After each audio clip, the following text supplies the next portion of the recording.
may have to sit down partway through the reading because I have a bad back, which was exacerbated by back surgery that didn't quite work. One reason it didn't work is that I managed to tumble head over heels down a pile of rocks right beside a waterfall in Sulphur Creek. And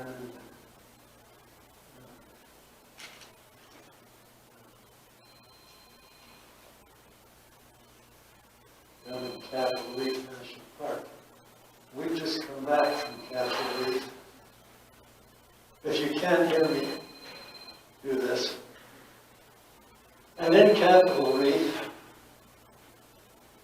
we have been enjoying one of the best kept secrets in this country. So when you hear me say Capitol Reef National Park, think Zions or Bryce. I don't want you going to Capitol Reef. And I'm sorry about the misunderstanding about the time.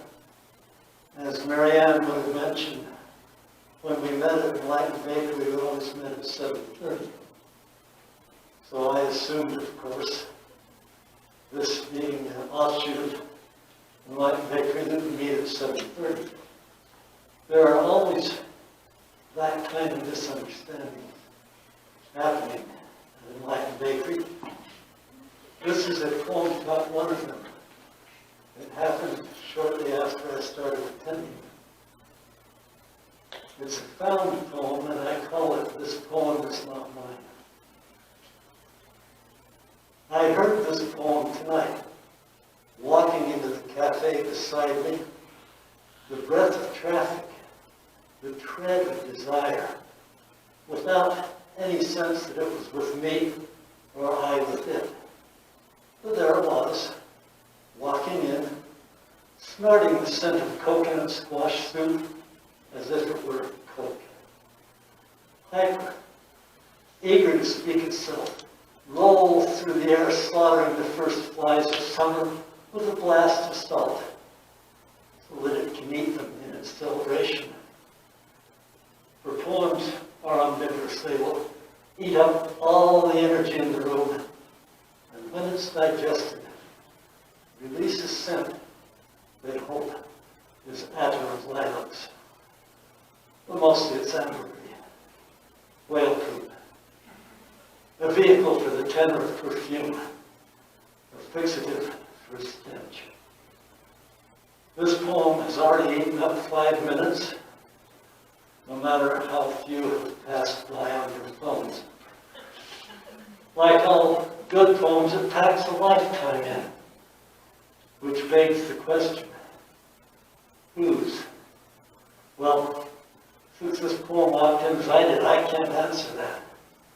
But I can ask, who are you? Who? That's a query you should never make of a fictional construct.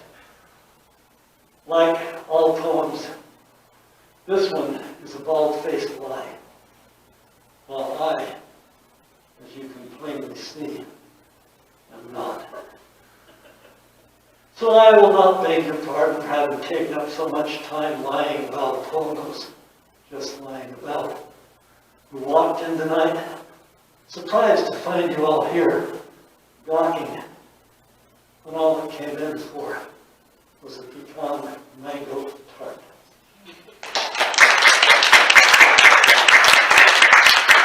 I urge you to go to Enlightened Bakery and order a pecan mango tart.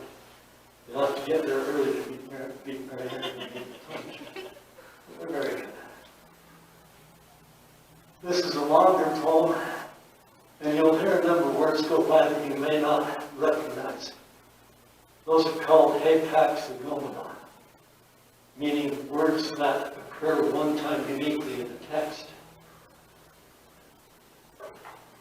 It's called Moroni 11.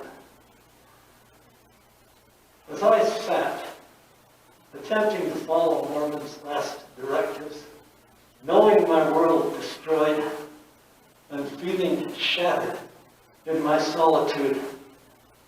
I heard the breathing of a writhing man entering Cumorah through the cave that twists, and like a serpent in the stone disgorges one who has the faith to follow into the pyramid against all fear.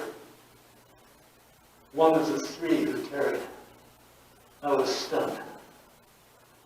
So, I am sent to bring you out, Mirai. Leave these glowing stones. Come to the sun. We have a world to show you whole and sane. Come to the sun and see. You can return to follow Mormon's dictates once you're whole again. He took me by the hand and tugged. I could but follow him out through the traps. The other two were waiting, standing guard. And when we set the final hiding stone and came out of the stave, out of the cave, and slipped into the shadows, a stench of death still guarded this, the place of final slaughter of our armies, though none of Laman's horde patrolled the place. They were out hunting down the ones who fled, which made it simpler for us to get away. They led me southward, whither my people fled, southward and westward into the setting sun, heading towards a sea where Lamanites would not expect to see us traveling if they hunted us at all. I fretted that the three might leave me as I slept, and so I slept but little, only to wake and find them near. We moved by day, but still we kept to shadows on the trails of animals, avoiding paths and traders' roads, traversing settled areas only at night, escaping notice as best we could, eating what came to hand, and slowly, softly, reached the sea. The three had been directed by the Lord to leave the land when wars began again and wickedness displaced the love of friends. And now the unity of war was fraying.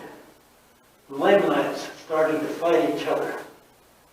The three had come to rescue me from war. They had left before, in search of Hagoth's people, who'd left in a large ship 400 years before. But when we reached the sea, they had a planked canoe hidden ashore. We found more people up along the coast than Hagoth's, and none answered to that name. One people taught us how to build this boat and paddle in the sea. They call themselves Chumash, and they hunt and trade in peace. And here we paused to lift and launch the craft, hauling it down the beach as best we could, and going back with branches to erase our tracks, though none lived by that we could see. We climbed into the boat just as we were. We'll find our food along the way, they said. You sit up front, they said, and handed me a tree leaf made of wood. Reach forward there and push it in and pull it back towards you. And other people, named the Natanukwa, live on rivers up among giant trees, making canoes from fallen trunks burnt out. And though they trade with rival folk, they also live at peace with them. We will take you to visit with them, live among them, learn, as you will learn to paddle on the sea. Thus we set out, and within a week camping on beaches, eating from sea and land, paddling all day long, not often seeing anyone, we reached a calmer place where, looking down, we saw Leviathan suckling her pup like any mother and child, occasionally surfacing to spray us with their breath, then diving as if the ocean breathed. I wanted to stay, but though we camped ashore and went back several days to see that sight, the three would not that we should linger there. We left and paddled into rougher waters. Coasting northward, we began again to paddle, now with double-bladed leaves, toiling all day, sun up to sundown, stopping to drink at every stream and fill our bladders, picking among the plants that grew there, greeting any who lived there, though there were but few, and none of them who greeted us with spears. We came one evening to an island off the coast, steered by the third onto a strand, and climbed a cleft in the cliff to its flat top. "See this," he said, gesturing at a bush, and in the fading light, I saw a snake coiled beneath its limbs, illuminated by the dying light. "This is our meal," he said, and stooping and singing, he took the snake and held it up for us to see its length and heft, holding it by the neck and humming. "Romai, take your knife, cut off its head." The other two were busy sparking the fire. "But first, you thank the snake for being here to feed us, even though it has not fed." I drew my knife and knelt, and I said, "I thank you, O snake, for being here to feed the four of us as we are traveling to the north, although you have not eaten yet today. For though you came as on the wings of eagles, or swam the swells of ocean to arrive, we honor you." And I sawed off its head with my sharp flint. We gutted the snake and coiled it round the fire to roast, its rattles drooping into the flame where we had set its head. The meat was welcome, as a change from fish. Thus we progressed, meeting the Chumash first, whose boats the three had modeled their own boat on, though not so colorful.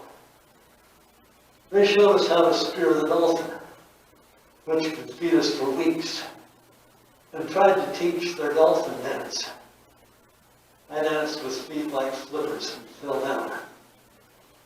We traded dolphin with Excion for cornbread and flour, and paddled north. The three were taking me to where three peoples lived peacefully enough: the Nadi-Nukwa, the Ara-Ara, and the Olekwo, all along the two rivers. When they went out to sea fishing for salmon, they brought back and traded among themselves the bounty of water and land. And every year, they danced to firm the earth with a white deerskin dance and jumping dance, and many who were wealthy in skins sponsored the dancers. Though only the Olekwo claimed to own the land, bought it, and sold. I saw these people live in peace and care for their poor and love their Mother Earth, and I was saddened for the Lamanites. When next we moved, again on our planked boat, we traveled south into a bay almost as large as where we'd seen Leviathan. We paddled up a river many days among the Miwok, who most welcomed us, and Winton on that river. We found peace until the three showed me a place where gold and copper could be found in plastic curves, where rushing rivers flowed. I tried to show the Miwok how I could make from those ores a leaf that flexed like bark, but would not split nor crimp. We call that zif, I told the people. But they preferred their tightly woven baskets with flared out sides and had no use for gold. So for a year, I worked at making plates, melting, hammering, smoothing them with stones, while the three hunted, gathered, fished with Miwok and with Winton, people who laughed as my leaves lost their golden sheen. I told them where we came from. We had fruits that I could use to polish off the patina. They found amusing Sheem and Neas, which we also ate. I passed a year that way. The three instructed me what Winton meant and how to follow the river down to the sea and paddle back again up to their homes. We left the boat and walked among new peoples, bearing south, and where we went, the three were welcomed by folk whose languages they'd learned in earlier travels. After months of walking, well, I got used to packing the plates on my back. We crossed a mighty river, red with mud, and walked into a desert where its peoples lived at peace and shared a different river that ran between two knots of mountains, using its water to raise their food, as we, the Nephites and the Lamanites, had done once in peace before my father's days. And thus we made our cautious way back to Cumorah, where I polished up the plates. The three brought food to me as I began the work of finishing Mormon's record and abridging the record Ether had bequeathed to us, lit by his stones. When I was thus engaged and had a store of food laid by, the three adjudged me whole and went away to search out other folk and offer hope.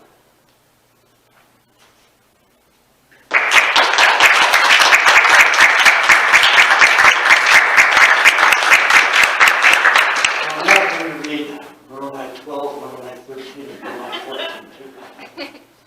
They're all short. But I think instead I'll read a poem that comes from an event that happened in Arches National Park. And to understand this poem, you may not know, but should, that the Grand River and the Green River combined to form the Colorado River at their confluence before the state of Colorado got upset and went to the National Board for Geographic Names and said, hey, we want this river to be called the Colorado from where it starts. Because it's kind of dumb that we named our state after a river that's not here. So, the Green and the Grand, you'll hear about them in the later poem as well. This poem, however, is called Kite. A tent is a kite staked to the ground, but hoping to fly, wanting to rise, eager to soar like a free balloon. The helium for this flight is hope. The breeze, a kneeling gardener, whispering, free, flee, fly. The sky is your home, your real realm. My brother, the wind, he can teach you. Go tumbling like a weed. Take flight. You are the seed of the elements. Soar. The words of the breeze are pruning shears. So every time now we set up a tent, I don't turn my back on it till it's staked. And as we're on sand, loaded with luggage, our pads and bags flat and waiting for night, when sometimes the wind assists. But in this park, wind's the sculptor. Water is chiseled, salt, the quarryman who bared the rock to wind, a dome that cracked the rock for wind to carve and water to freeze, to carry the stone away with sand, and stain the grand and muddy brown. So why should we want the wind to stop its work?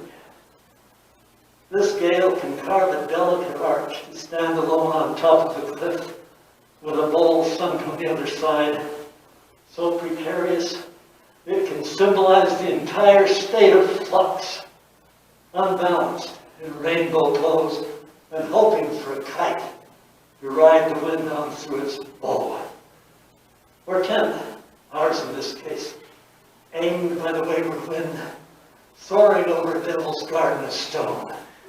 A raven, creaking a bit like a crow, its frame an arthritic camper as it dips, spins, twists, pivoting on the wind, a bull rider or bronc buster flapping in this rodeo, corkscrewing right through that arch. Hold, stakes, ring.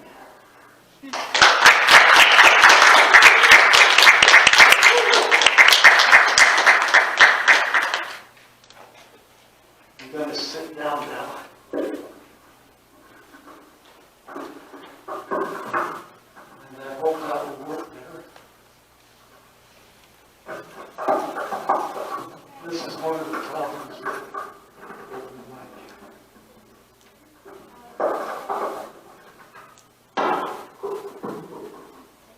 That should work. Okay, if you can't hear me, do this. This is called the day Delicate Arch collapsed. On the day Delicate Arch collapsed, 7 climbers were on the stone. 3 of the dirt bags hanging in harness from the top, and every license plate in Utah changed to show the rubble.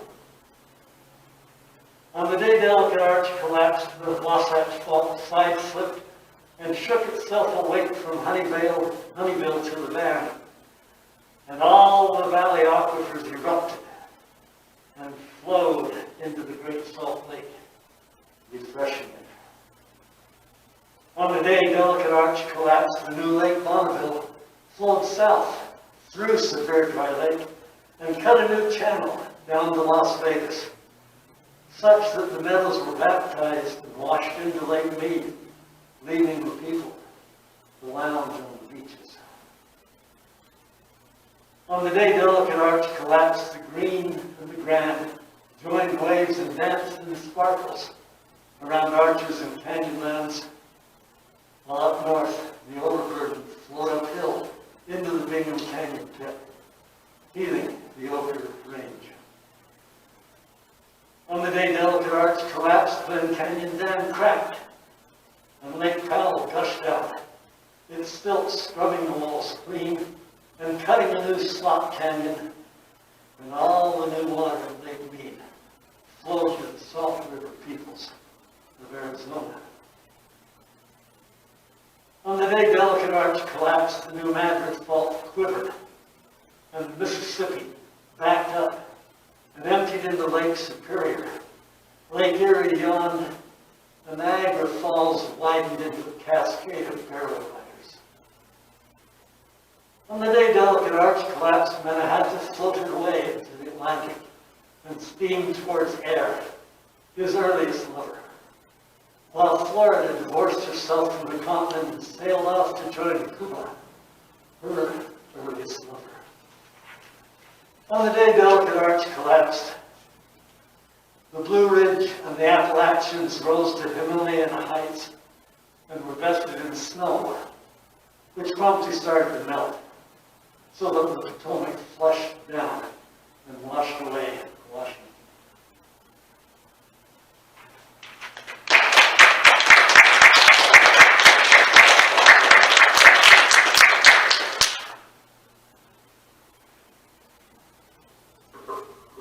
This is about something that seems to happen in every national park. In this case, it's Capitol Gorge and Capitol Reef National Park, not even Science National Park. It's called Pioneer Register. The names are pecked and chipped and scraped into a wall 200 feet from wash to rim.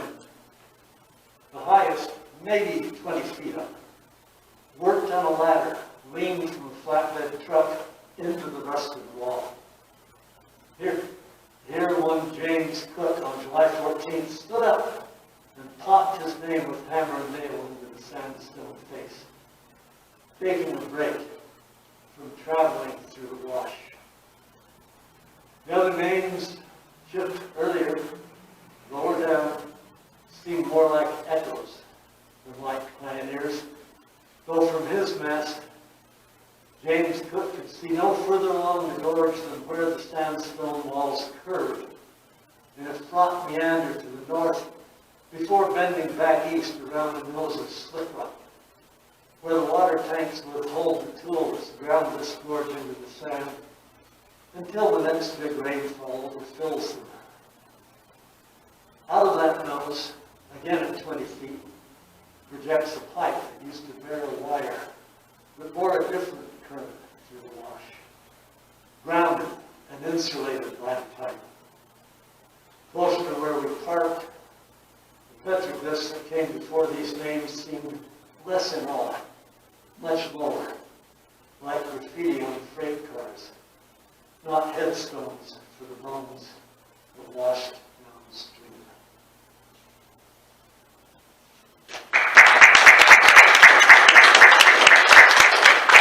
When I was much younger, my father took the family down to what was then Capitol Reef wilderness area, as I recall. And at that point, they let you drive through Capitol Village because they hadn't put the highway through from the visitor center out of Hanksville. So we have memories in my family driving around boulders that had fallen from the cliffs, which is why they stopped them on that depth once they put the highway through. Now, I don't recall whether this was in Capitol Gorge or Grand Gorge, but it's called Junior Ranger. And if you've ever been to national parks, you know that there are ways to try to engage children. The Junior Ranger program is one of them. The job requires you to haul out someone else's garbage, 2 or more pieces, and describe the trash to the ranger, among other tasks. And so my son is walking up the wash, a desiccated Puritan Ziploc bag, haloed, but not obscured by tissue paper, swinging, pinched between forefinger and thumb. He found it walking into a cavity.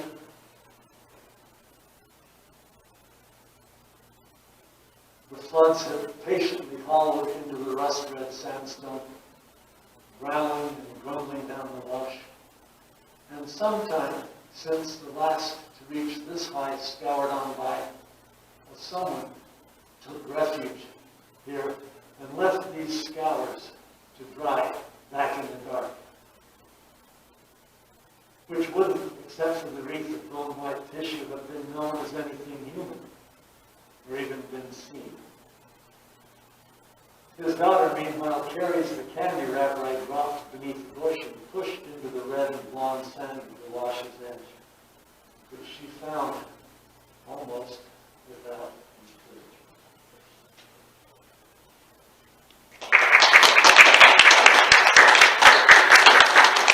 Okay, this is an entirely different national park, although you may see a theme here.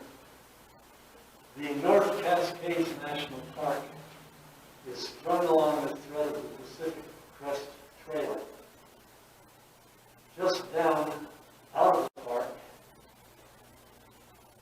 off the trail, there's a town called Stehekin at the end of Lake Chelan. One March, we walked into Stehekin from the south. So this poem is called March in Stehekin. It has an epigraph from a publicity brochure that says, "No roads lead to Stehekin." Everyone drives in the middle of the road with frogs, but for the blood around their heads, flat black. Signs on the trees. No trespassing, property not for sale.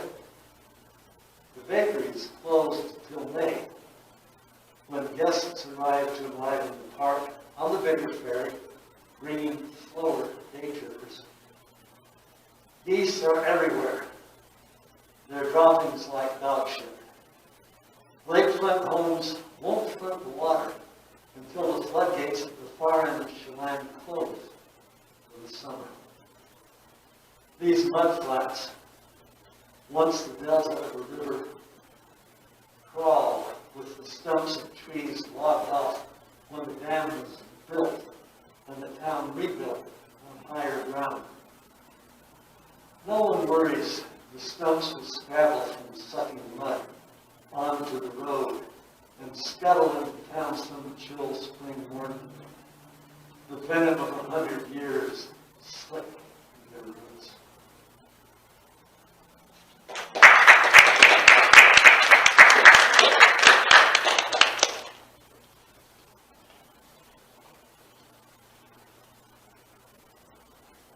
When I was a student at the University of Washington, I submitted this poem to one of my poetry professors. And he said it's the only poem he knows which has an epigraph from Leviticus. The epigraph is, "And the sound of the shaken leaf shall chase them, while it's trembling of city leaves." There's a phone. For 5 seconds, I would have turned around to see your face, gray like an empty house.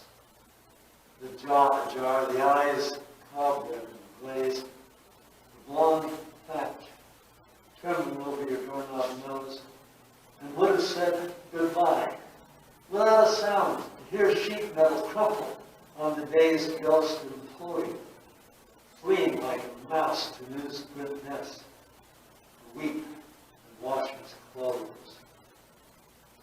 And then your laugh called up that April moon among white aspen, flashing leaf quake I let slip. I love you. Leafward laboring. Then didn't breathe until your laugh right beside trembled along the twigs. Then watched you blink your eyes to sight with, "I'll be happier soon."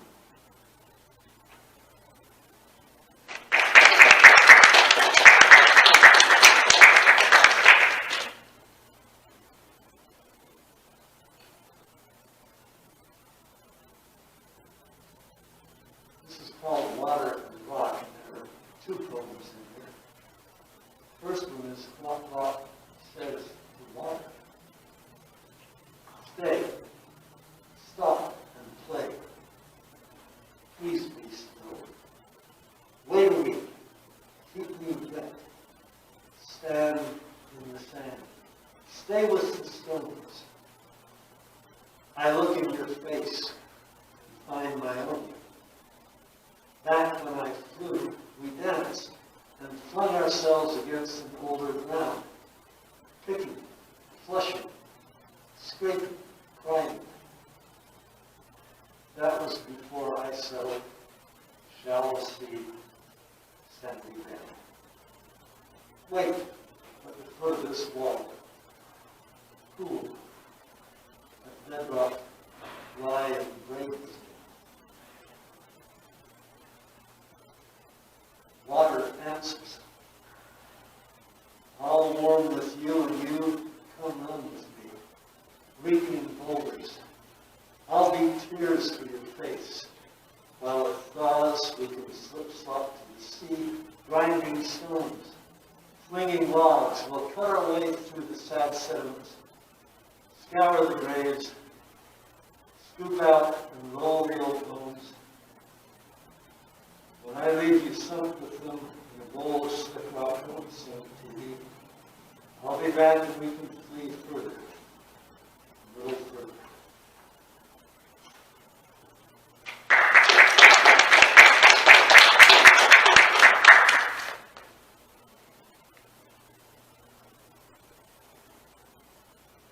Now, all is not copacetic in the national parks. This poem is about one of the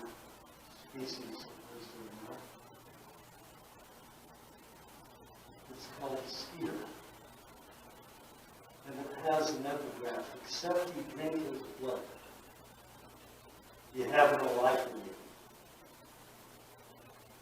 you. If you should tighten muscle around my mouth and traffic's needle in his vein, I'd swell until my belly burst and spattered by his skin. If my saliva failed me and his blood thickened in his hide, it wouldn't flow to fill my gut. I'd choke on the bread I thought was wine. So let him swat, for I am deep in flesh, and do not feel the swing. How should he know this blood of his was mine? For nearly not enough. Say he gets cross with me, and eats garlic, cloves, and rue, or sprays on citronella or some god-awful chemical. I should give up.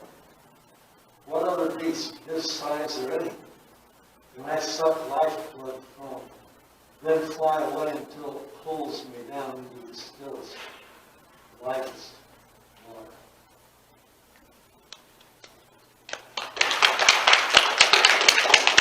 Read one more of a poem of my own, then I'm going to read one poem in the spirit of the poem, all from another poet. This is called Tantum.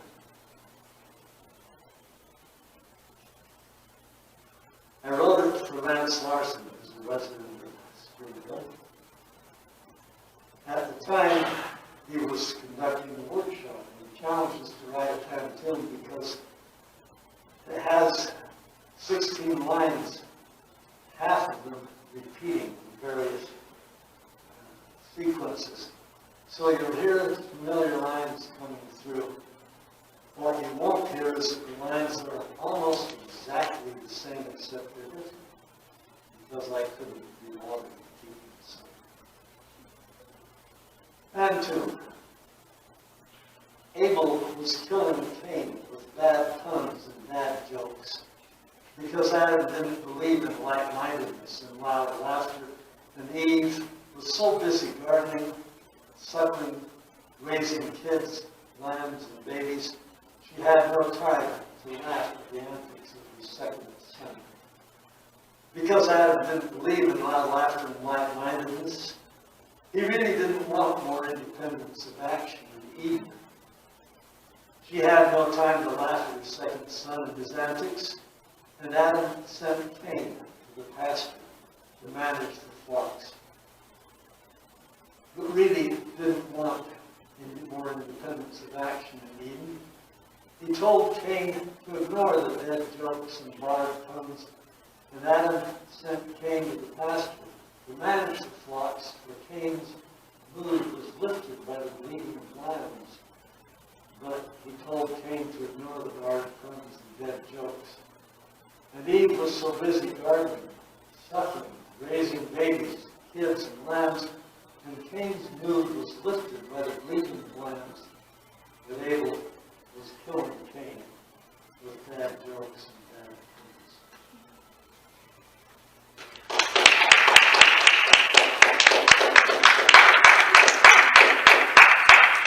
I'm going to close this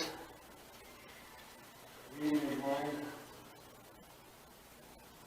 A poem by A.E. Stallings, which Poetry Magazine printed on a little card he sent to me. It says, "Let us remember that in the end we go to poetry for one reason, so that we might more fully inhabit our lives and the world in which we live them, and that if we more fully inhabit these things, we might be less apt to destroy both." This poem is called Triolet, on a line apocryphally attributed to Martin Luther. This is the line that's also the first line of the poem. Why should the devil get all the good tunes? The booze and the neon and Saturday night, the swaying in darkness, the lovers like spoons. Why should the devil get all the good tunes? Does he hum them to while away sad afternoons and the long, lonesome Sundays? Or sing them for spite? Why should the devil get all the good tunes?